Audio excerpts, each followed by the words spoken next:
Today, let's talk about how to set up an efficient workspace in your house. So if you've been doing a few projects, you'll realize quickly that it takes up a lot more space and makes a lot more mess than maybe you had anticipated. So you want to have a dedicated space in your house. And if it's a small space, you're going to want it to work efficiently. So a lot of people might see my 200 square foot sunroom and think, wow, she runs a whole business out of that sunroom. She must be very efficient. Well, the truth is that if you want to have a business successful enough to pay your mortgage, it's going to take up a lot more room than 200 square feet. So let me take you on a little tour so you have a realistic idea of what running a successful upholstery business out of your house actually looks like. So this is my space. It's a sunroom. It's 10 feet by 20 feet long. It's not a huge space, but I've got it working for me. It's nice to have the natural light, and it's not usually where the garbage is supposed to be. I usually stick that in the basement, and when the garbage truck rolls around, it is a welcome sight. So the living room is where finished furniture is stored until my delivery guy can come and take it to its rightful owner. The dining room is where I meet with my clients to discuss fabric options. And if you're starting a business, you'll know that the fabric books take up a lot of space. So it's good to have a dedicated space to store them. This used to be the kitchen pantry, but now it is where the fabric books are.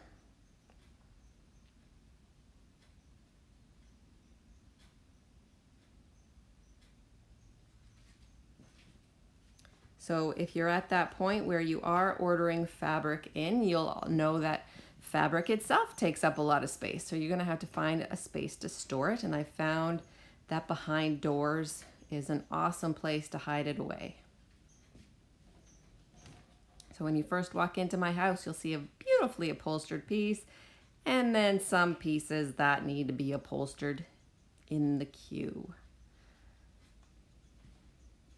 There are unfinished pieces of furniture all over the house, and in my secondary workspace out here in the workshop.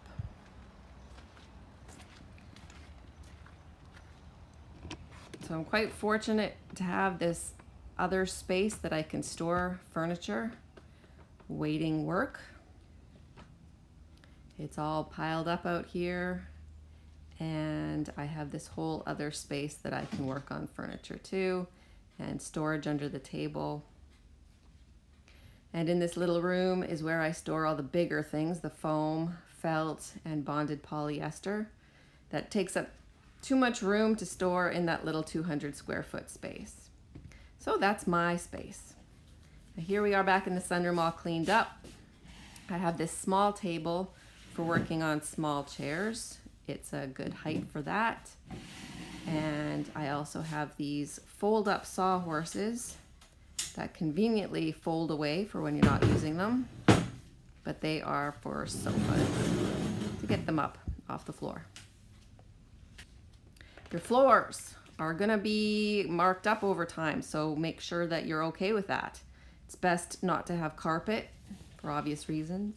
And this is my sewing machine area. It's not big, but it works for me. I hang my tissue welting up on this curtain rod that swivels.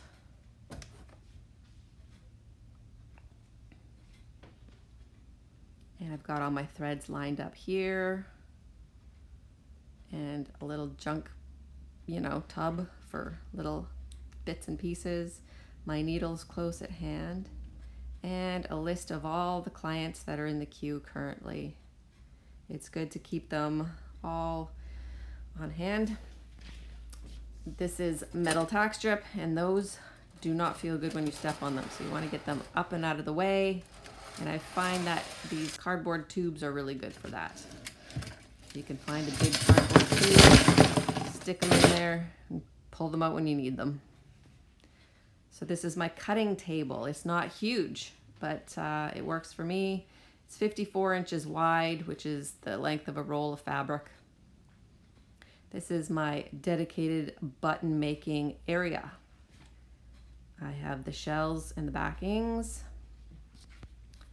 and we can cut the circles.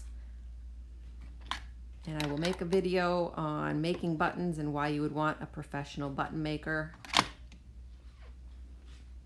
So this is where I keep all my bits and pieces. I have a nice, beautiful workbench made by a strapping young lad. I keep my felt roll there. And of course we need Band-Aids. Very important. So we have all the tools hung up. I usually remember to do that. And my power tools down below.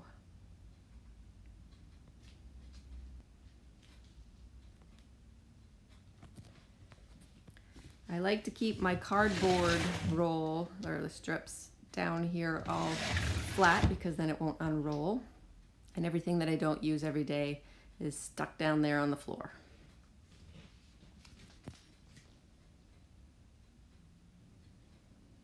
Light is very important. So usually I get a lot of natural sunlight coming in the windows, but when I don't, it's good to have light. It also allows me to work through the night. Yay! I have an air hose hooked up from the basement where my compressor is. It's a lot more convenient to have it come from the ceiling. If you have ideas for efficiently working in your space, leave it in the comments. See you next time.